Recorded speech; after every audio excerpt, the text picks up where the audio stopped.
I'm talking this morning to Kelvin McGrath, who's founder of an organization called Meeting Quality, which measures and maps business relationships and uses this to predict project success. So, Kelvin, welcome. I wanted to start really with this idea of meetings because they are so ubiquitous, but equally for that reason, we tend to treat them as foregone conclusions. But tell me a little bit about the significance of meetings and what you've discovered about meetings in projects. Okay, well, first off, we need to think about that a meeting is part of the organisation that it's in. There's a piece of research by Sophie Thunius, which came out last year, where she likens a meeting to brackets in a piece of text. Just like the piece of text has to reflect the brackets and vice versa, the meeting in an organisation has to reflect the culture and the values and the strategy of that organisation. And what we do is that we actually pick up some of those underlying tensions. Think about meetings you've been at that are completely at odds with the way the organisation works. So those sorts of factors mean that whatever the endeavour is and whatever meeting that's actually running in an organisation needs, first off, to be used in a way which is consistent with the goals of the organisation. So, Kelvin, tell me what actually happens and what can you see in meetings and what's the result when there is this dissonance between the way that somebody or maybe a group is behaving and the culture of their organisation? So first thing is that you put at risk the delivery. The longer that goes on, the more risks that you put at delivering the project. Obviously, there will be times, and particularly in projects, we see this more in project meetings than we do in other types of meetings, where the strain is more evident in the relationships at a project meeting, particularly as you get towards the end. What really gets interesting is that when that strain occurs at the beginning of a project, and that's what we look for to see, are the relationships under strain? It may be because there is an organisational dissonance, as we've talked about, but equally it could just simply be that the project goals were just too ambitious and the project team is actually being under enormous pressure, and before they break, we actually see the relationships actually starting to deteriorate. So is there anything that you can do to watch out for this and actually mitigate this problem before it starts? So now you've got the whole point of meeting quality. we call ourselves the canary in the coal mine because the relationship, we call that the canary. And what we do is that we work with people who can resuscitate the canary. So as I was alluding to before, is that it could be any number of things that's actually causing the problem. It could be the cultural dissonance that we've just talked about. It could be that the project has hit a massive roadblock. It could be the decision-making rights in the project are incorrect. It could be a single individual. What we can see is that there is something that is not right, and when we actually signal that miles before anybody else that something's not right. Unfortunately, we don't helpfully say what it is. Oh, right. So, and how do you signal that to the organisation?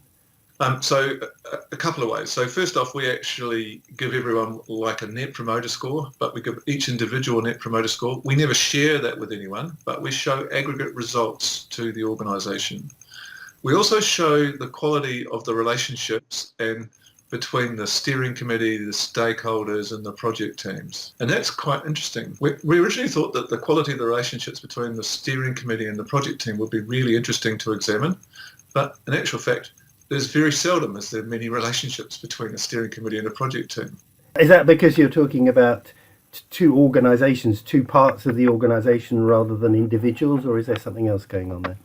It may actually be to do with the position in the organisation of the steering committee and the position of the project team members. So any interaction that would be there would be in an informal sense, and we only measure the formal meetings. So we're probably being slightly unfair. What other relationships are you looking for, and do you measure that are particularly significant in this process? The stakeholders is really key. So not only do we create the project success probability as based on each of the meetings that I've described, we also measure what the stakeholders think of the project vision as well as what they think of the project success probability. From there we can say if all of the stakeholders think that there is a really high probability you're going to deliver the project, but there's not much value and not much vision, then we can work out when this project team has traded off too many benefits to deliver the project in the time and the money they've got left. Right. You're tracking the health of the project team and the health of the project through the life cycle of the process. Yeah, exactly. The most interesting metric we monitor is where the project success probability is holding up, but the quality of the relationships inside the project team is going down. Right. That's our early warning indicator. That's when we're burning the project team to deliver the project. Okay, so getting specific, have you some examples that you can share with us of things that you've come across that have been real red flags?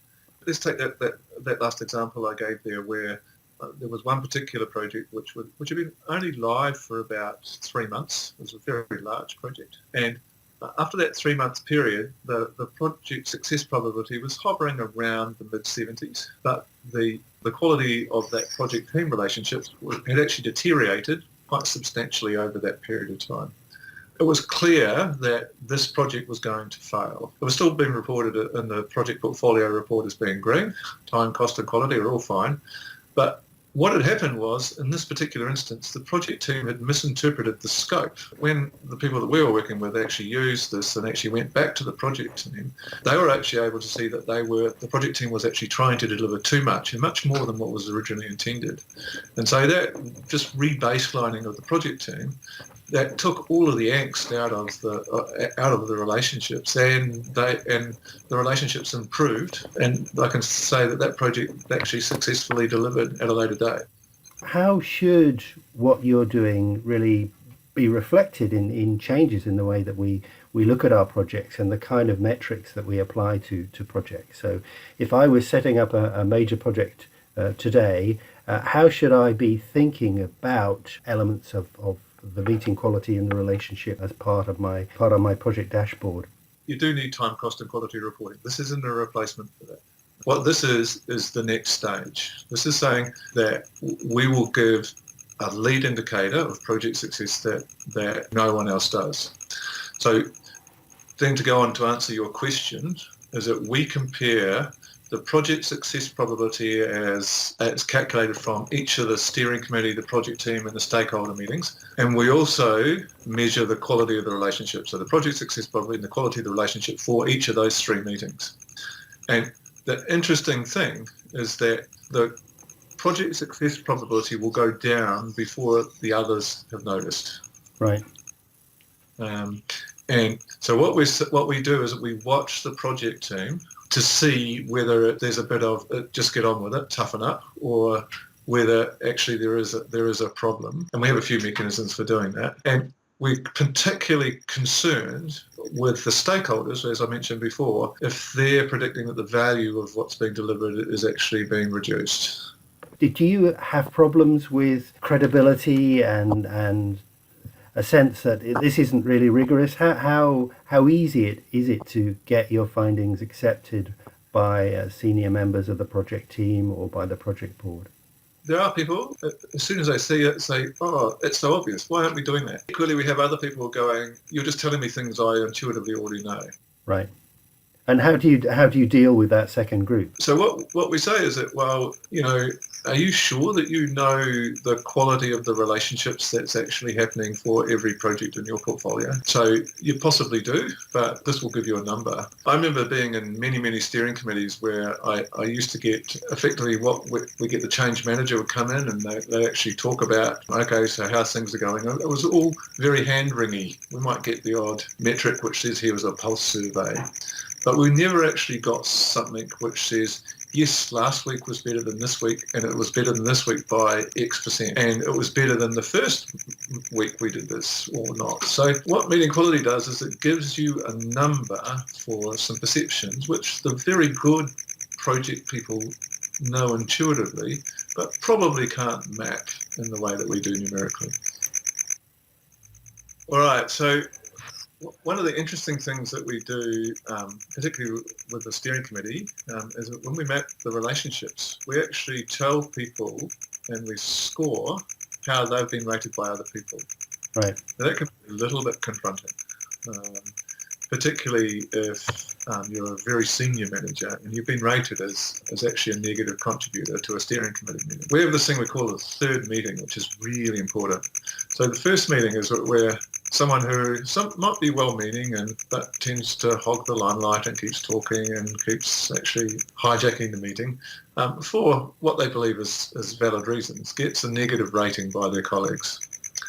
So quite often they'll think, everybody knows I was just doing the right thing, and they don't change anything, and they do the second meeting, and they get the same score. It's about the character of the person between the second and the third meeting, which is really interesting. The people that actually have a bit of EQ will go along to one of their colleagues and say, how come I'm getting a negative rating? Is there something I need to do? Those people will actually modify their behaviour pretty much on their own, generally, the good ones, and they'll actually start to improve the steering committee meetings. There's another class of individual who go, it's an unpopular message, it just had to be told, I've done it, and I'll just live with it, and the scoring I'm getting is a load of rubbish. And they will never, ever do any of the rating, they'll never believe any of the scoring that we do. And coming back to your question, how do senior executives find this? Sadly, the senior executives are overrepresented in that group. I had a final quick question for you, really, was where do you see all of this going? So if you project forward and think about how projects are working and how you'd like to see them working, where are we going to be in 5 or 10 years' time? The two parts, we're already partly on the way. We're actually creating the funnel, so obviously strategy development and measuring how the quality of the relationships in the strategy development and how that turns into projects. We also have where we do the entire customer life cycle. How do we make sure that projects are more successful? I thought the project success probability of the last meeting would be 100% when we first started doing this, and it never. You know that there's all this research around that only some seriously low number of projects are successful. Well, we've actually got quite a lot of data which says actually the last project steering committee meeting in most cases had a project success probability well below 100, and that's because what we're measuring is the trade-offs that have been made to deliver the project. So there's something around about, okay, what happened a year later and so on. So to take your question about, okay, then what's much further out? So artificial intelligence is a really interesting thing. Okay, so what's going to happen when artificial intelligence moves from being a tool to an actor? And how do we measure the relationships between that actor and the remainder of the project? Now, there's already a piece of work around some social network analysis which actually talks about how that might be done. And we're starting to do some work around that as to how we can actually evolve with that actor as opposed to that tool.